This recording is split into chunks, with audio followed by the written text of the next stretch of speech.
दौरा आहे, काय म्हणाला? बघा, एक तर निवडणुका आहेत, विधानसभा लोकसभा होऊन गेला, जे निकाल लागायचे ते लागले. लोकसभेला आपण पाहिला संपूर्ण महाराष्ट्राचा. पण आता विधानसभेची तयारी ही अत्यंत महत्वाची आणि महाविकास आघाडीमध्ये या संदर्भात चर्चा सुरू झाली.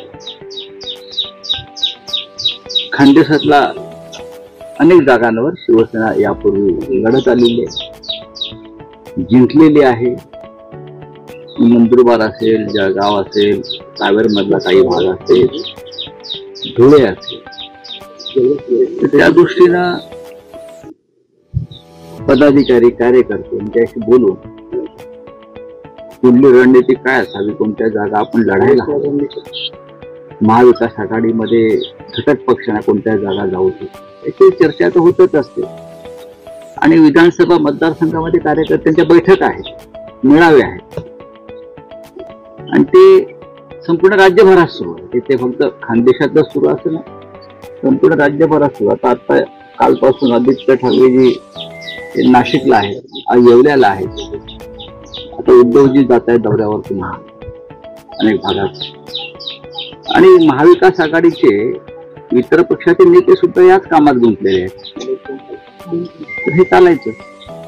बदलापूरचं आंदोलन हे राजकीय हेतूने प्रेरित होतं असं मुख्यमंत्री एकनाथ शिंदे यांनी सांगितलं असून त्याच्यावर विरोधकांवर संशय व्यक्त केला. त्यांनी आमच्यावर संशय व्यक्त केलाच पाहिजे, कारण तो संशयी आत्मा आहे. या राज्याचा मुख्यमंत्री हा एक संशयी आत्मा आहे आणि त्याचं दिवसातला अर्धा दिवस हा संशय कल्लोळात जादूटोणा, मंत्र तंत्र, अंधश्रद्धा या कामात जातो.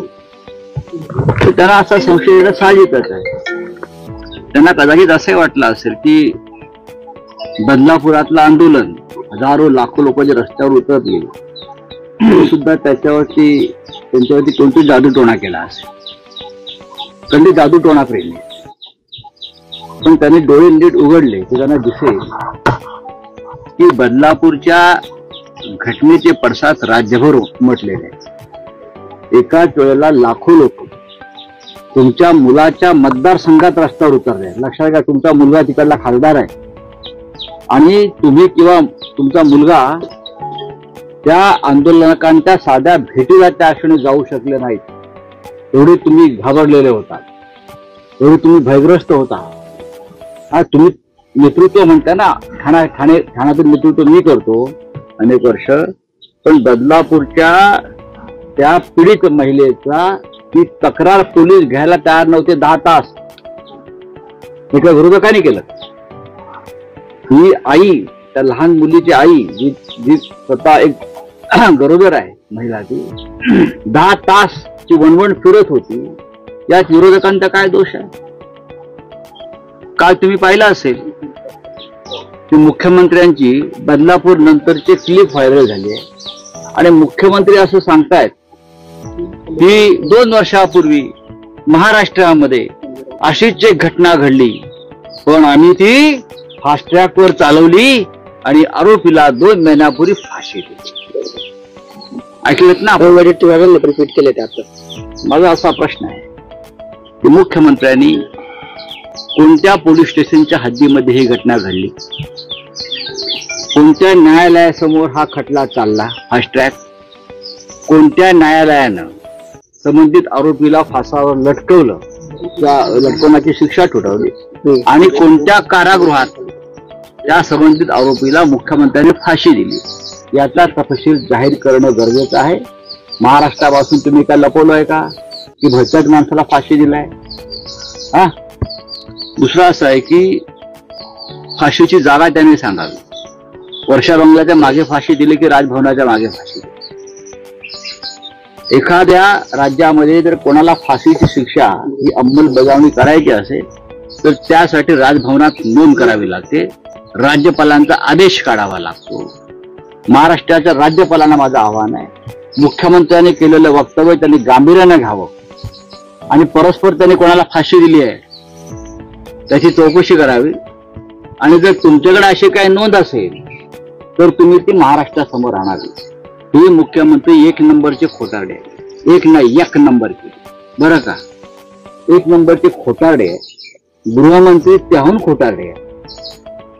त्यांनी महाराष्ट्राला का मूर्ख समजलंय का? आम्ही विरोधकांना काय एवढीच काम आहे?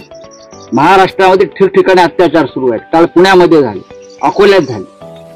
काय करतात मुख्यमंत्री? शरद पवारांनी जेट सुरक्षेवरून आता नितेश राणेंनी टीका केलेली आहे. त्यांनी म्हटलंय की फक्त कळ काढत बसले तरी जेट प्लस सुरक्षा मिळते. नेमकं चाललं काय नेमकं? त्याच्या बापाला पण केंद्राची सुरक्षा आहे ना, त्याची पिताश्री आहेत, ती काढून द्या ना. त्यांनी कुठली कळ काढली?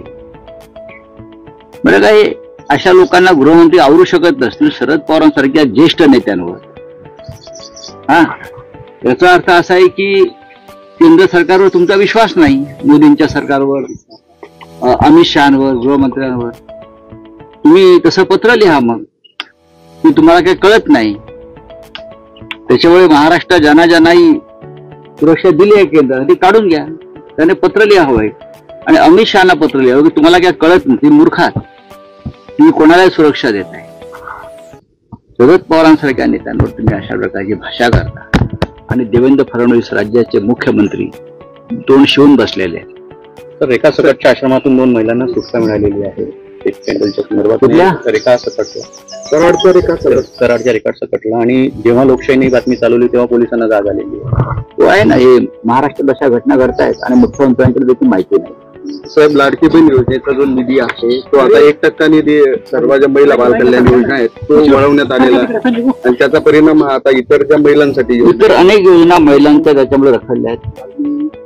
मुलांच्या आश्रमशाळांच्या सुद्धा निधीमध्ये घट करण्यात आलेली आहे. भविष्यामध्ये शिक्षणातला निधी सुद्धा कमी केला जाईल, कारण त्याला निवडणुका जिंकायच्या. निवडणुका जिंकण्यासाठी हे सरकार कोणत्याही ठरायला लागेल. जर सरकार आणण्यासाठी 50 रेडे कापू शकतात गुवाहाटीत जाऊन, तरी जनतेचे बळी घेतीलच. मुख्यमंत्र्यांचा ताप अडवलाय. मुख्यमंत्र्यांचा ताप मराठा समाजाने मुख्यमंत्र्यांचा ताप अडवलाय. मला असं वाटतं त्याच्यावरती त्या समाजाचे नेते अधिक चांगलं वक्तव्य करू. लाडक्या बहिणीप्रमाणे लाडका शेतकरी योजनेची घोषणा केलेली आहे मुख्यमंत्र्यांनी काल. लाडका शेतकरी म्हणून करू द्या ना. याच्या आधी ते शेतकरी लाडका नव्हता कोणाचा, यांचाच लाडका आहे. त्यांनी खरं लाडका गद्दार ही योजना आणली. लाडका गद्दार, लाडका बेईमान या योजनेची गरज आहे. कारण भविष्यामध्ये त्यांचं सरकार गेल्यावर त्यांना आपल्या लाडका गद्दारांना घेऊन बसावं लागेल. नवीन नवीन घडामोडी पाहण्यासाठी आजच आम्ही मुंबईकर 24 तासला लाईक करा, सबस्क्राईब करा आणि अपडेट रहा.